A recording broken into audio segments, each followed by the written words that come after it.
An unusual yet spirited exchange in Canada's House of Commons this week proved that America's northern neighbor is ready for anything, even threats from the undead. Member of Parliament Pat Martin led a verbal volley with this question to Foreign Affairs Minister John Baird. Is he working with his American counterparts to develop an international zombie strategy? Canada will never become a safe haven for zombies, ever! As it turns out, the two Canadian hams were only poking fun at the disaster preparedness strategies of Quebec and the United States. Both implemented hypothetical zombie attacks as means to engage citizens. Sources say the tongue-in-cheek remarks stemmed from a civil security symposium in Quebec in which zombie exercises will be administered.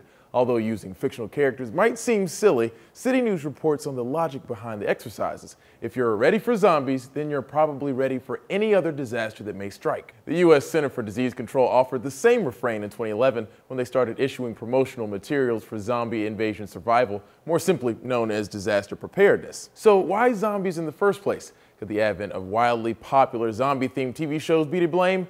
Maybe, but one CDC spokesperson told the Washington Post the idea was put in place to make a drab subject a bit more lively. Dave Daigle, Associate Director for Communications, told the paper, "Preparedness and public health are not the sexiest subjects." Daigle went on to say the point of it all was to get people to make a plan for emergencies. But the CDC's creative prowess and pop culture appeal was no match for mass hysteria. Following reports of a face-eating cannibal in Miami, Daigle told the Huffington Post, CDC does not know of a virus or condition that would reanimate the dead, or one that would present zombie-like symptoms. A big bummer to those who believed. As for Quebec's preparedness training, CBC reports the zombie-themed exercises have been canceled for next week. The security minister said in a statement the theme had overshadowed the goal of the training session. For Newsy, I'm Christian Bryant.